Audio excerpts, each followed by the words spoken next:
In a quiet English village, a few hours' drive from London, a threat was delivered to a local farmer. Impaled on a fence post, a severed lamb's head, along with the message, "You next." The note said little about its author, but between the lines, it said plenty.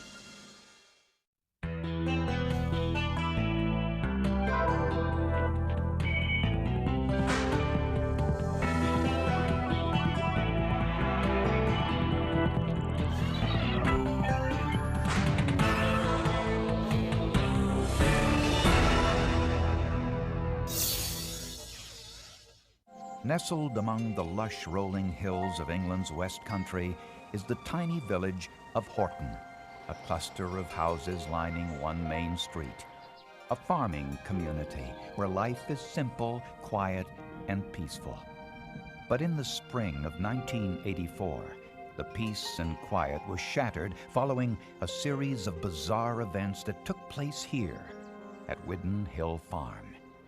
44-year-old Graham Backhouse and his wife Margaret lived at the farm with their 2 children. Backhouse had inherited the farm from his father, but by all accounts, Backhouse, a former hairdresser, was not having financial success as a farmer. He had to take over the farm. He had no option in the business. There was pretty obvious that he was a kind of reluctant, grudging farmer. But it was well known that the farm was not making money. On March 30th, 1984, Backhouse reported a grisly and terrifying discovery. A severed lamb's head had been impaled on his fence post. Placed next to it a note warning in large handwritten letters, "You next."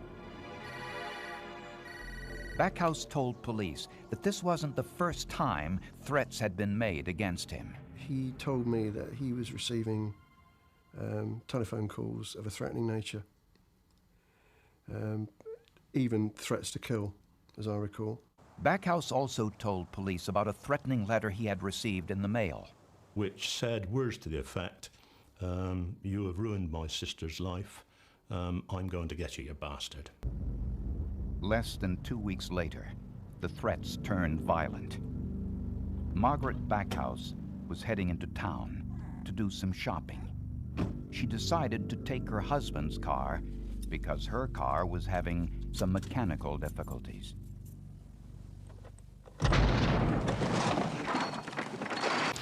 Graham was in the barn and never heard the explosion or Margaret's screams for help over the music from his radio. The bomb was unsophisticated but extremely powerful. It had been planted directly under the driver's seat. Strictly speaking, it wasn't a bomb. It was a shortened version of a shotgun. It was constructed from a galvanized steel pipe, 2-inch diameter, quite a thick wall to the pipe. Margaret Backhouse survived the explosion because the force of the bomb was directed downwards by the high-quality construction of the driver's seat. But doctors still had to remove more than a pound of pellets and shrapnel from Margaret Backhouse's body. The bombing stunned villagers who now had to accept the fact that the threats against Graham Backhouse were serious. When bombs go off, you've got to take it seriously. And people were thinking that there must be something behind this. It was the only possible conclusion that we all reached, that the bomb must have been for Graham Backhouse. But who wanted Graham Backhouse dead, and why? On the same day of the car bomb explosion which seriously injured Margaret Backhouse, a threatening letter was delivered to the Backhouse farm. And the message said something to the effect, "Came twice last week, but the pigs were about." The note ended with the words, "See you soon." The words "twice" and "were" had both been misspelled, and experts believed that the spelling errors were deliberate. Investigators also examined the note found beside the severed lamb's head, the one which stated, "You next." An analysis of that note revealed a possible clue, an impression from a circular doodle. When a doodle is made on a piece of paper, the pressure from the writing instrument leaves an impression on the pages underneath the original doodle. Doodle impressions can be found using a technique called oblique lighting. which casts shadows across the indentations of the paper. So that you can see the impression as a row of shadows, and these can then be photographed. Police asked Graham Backhouse to identify all individuals who may have wanted to harm him. He was interviewed at some length about who his enemies were, who his ex-girlfriends were, and things of that nature. Backhouse told police about one possibility. A former quarry worker named David Hodkinson. Backhouse said he once had a sexual affair with Hodkinson's wife. Hodkinson would have had access to explosives and was also an electrician who specialized in wiring automobiles. On the day the explosion took place, this person was in fact out of the country on holiday and had been out of the country for 3 or 4 days beforehand. When Hodkinson's alibi checked out, police turned their attention to one of Graham Backhouse's neighbors, Colin Bedale Taylor. He was a retired engineer, seriously depressed over the death of his 19-year-old son Digby, who died in a car crash 2 years earlier. Bedale Taylor and Backhouse were involved in a bitter land dispute which they couldn't seem to resolve. They lived 200 yards apart. Colin Bedale Taylor was well liked in the small farming community. He was a woodworker and handyman who built this bench for his friends in the village with the words, "Bide a while," inscribed on the backrest. Despite the differences between Backhouse and Bedale Taylor, police did not seriously consider him a suspect in the car bombing. There was no reason to suspect that Mr. Bedale Taylor was in any way, shape or form involved in this incident. With no other leads, Backhouse and his family were given 24-hour police protection immediately following the bombing. After a week, Graham Backhouse began to resent the police intrusion and asked them to end the around-the-clock protection. Before they left, police installed an alarm button connecting the Backhouse home directly to the police station. Just 2 weeks later, the alarm sounded. Police cars began streaming up the hill. We knew that something was seriously wrong.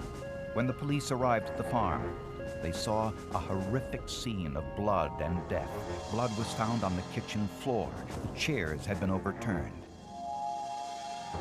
And at the bottom of the stairs at the end of a hallway lay the body of Colin Bedale Taylor, Backhouse's neighbor. He had been shot twice in the chest. In his right hand, firmly clutched, was a Stanley knife inscribed with his own initials, CBT.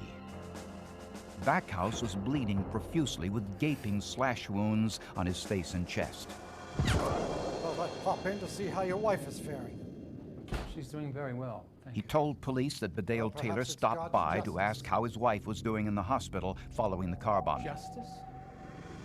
Without warning, Colin flew into a rage and attacked Backhouse with a Stanley knife. Me that set the bomb in the car. You should have been the victim, not her! He said he was doing God's work, blamed Backhouse for the death of his son, and admitted planting the car bomb. Backhouse ran to the hallway, grabbed his shotgun, and shot Bedale Taylor in self-defense.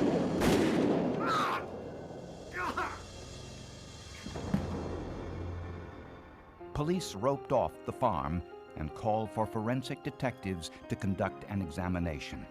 They were particularly interested in the blood trails, the one they could see and the one they couldn't find. Graham Backhouse told police that he killed Colin Bedale Taylor in self-defense after his neighbor went berserk and attacked Backhouse with a Stanley knife.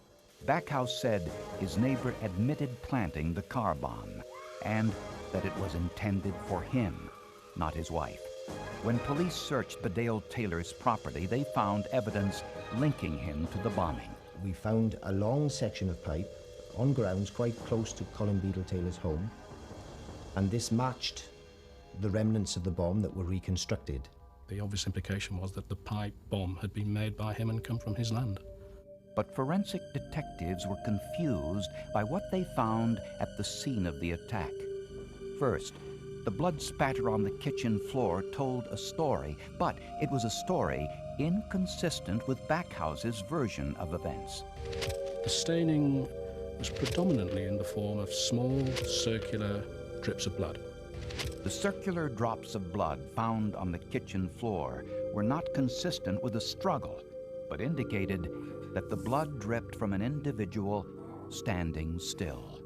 Blood dripping vertically to a surface during a passive act of bleeding will form circular spots or stains. But if we have a violent movement of the body, a flicking of the hand, see a different shape of stain. They're more elongated, and some of the stains will show a tail shape to them, pointing in the direction of travel that the blood impacted the surface. And there was something missing. Backhouse said he ran for his life from the kitchen down the hall to get his gun. But police could find no trail of blood. We seem to have a man who was dripping blood profusely in the kitchen, manages to move over 15 foot of carpeted hallway without leaving any drips of blood. And police were faced with another discrepancy. Backhouse said he shot Bedale Taylor after his face and chest had been slashed, but his blood was not found on the gun. Had he been attacked before firing the gun, blood from his face wound or from his hands would have dripped onto the gun as he fired in self-defense.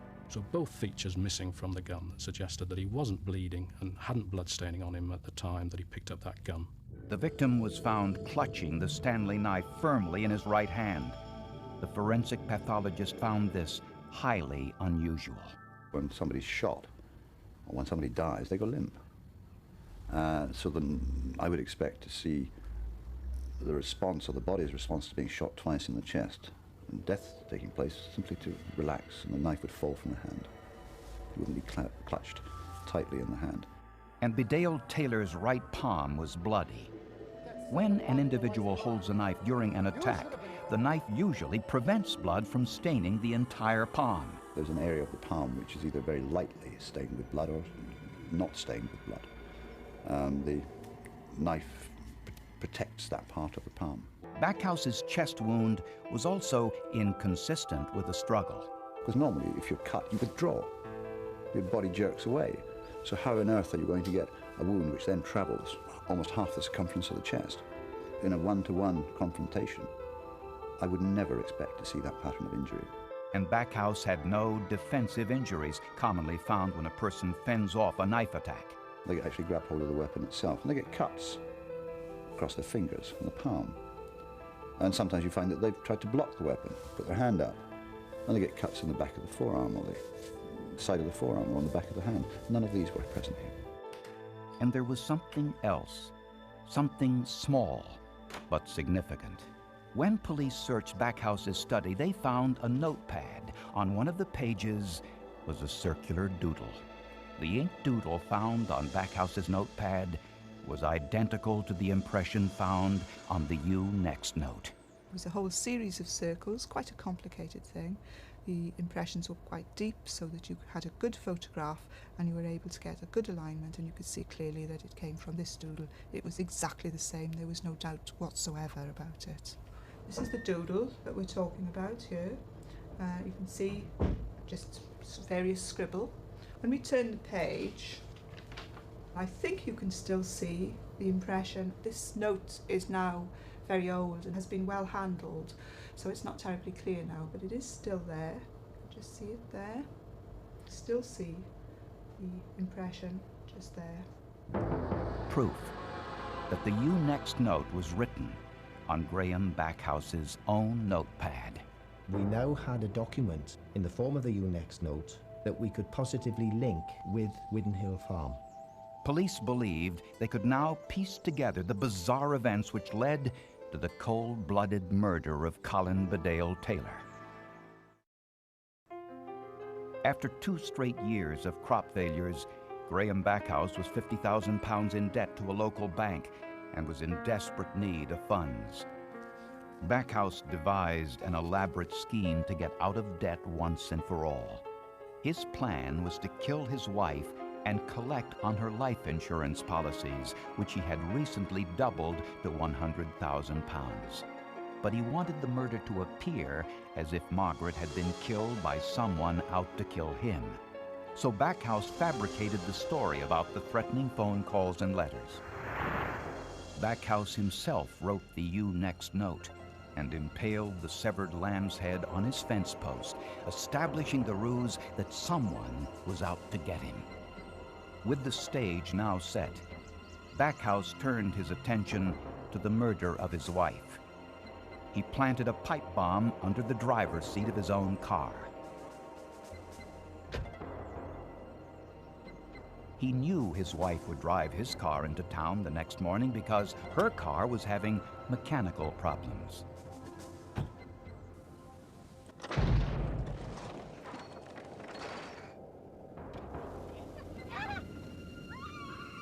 But Backhouse never expected his wife to survive the explosion. Desperate and fearing the police would consider him a suspect, Backhouse panicked and decided to set up a scapegoat, someone to divert the police inquiry from himself. The logical choice was his neighbor, Colin Bedale Taylor. I'm fine. Thanks for coming about the furniture. Villagers knew that the two were involved in a land dispute. When Bedale Taylor accepted Graham's invitation to discuss a piece of furniture, he had no way of knowing he had walked into a death trap. Going?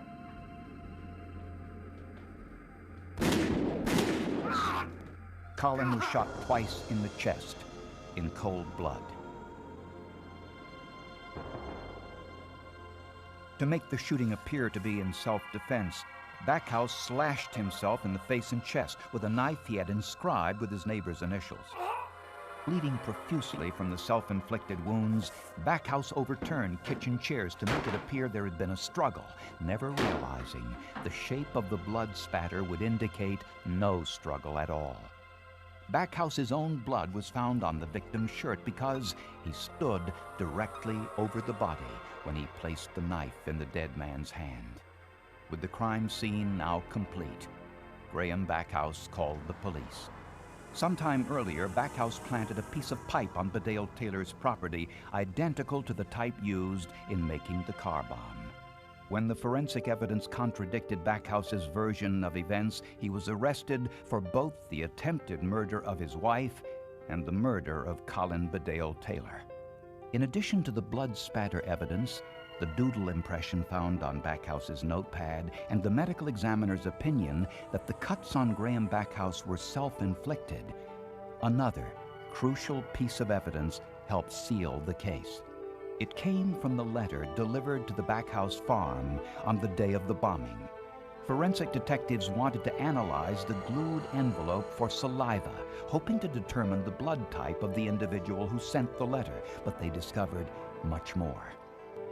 Under the microscope, the fiber found in the envelope matched fibers found in a brown cardigan sweater owned by Graham Backhouse. Further proof that Backhouse had mailed the threatening letter to himself. Graham Backhouse's plotting continued from his prison cell. He conned a fellow prisoner into smuggling out an unsigned letter to a local newspaper. The letter implicated Colin Bedale Taylor in the car bombing. But the letter was confiscated, and Backhouse's handwriting matched the handwriting on the letter delivered to the farm on the day of the bombing. After a 16-day trial, Graham Backhouse was convicted of all charges against him and received 2 life sentences. If somebody had set out to write a novel along those lines, it would never have been accepted by anybody. I mean, this is absolutely truth being stranger than fiction. This was an outstanding case in many respects. Principally because without forensic evidence, there was no case. The worst aspect was, of course, the fact that he picked on a totally innocent man in the village and killed him for no other reason than to try to remove blame from himself. And that's what made it a diabolical murder.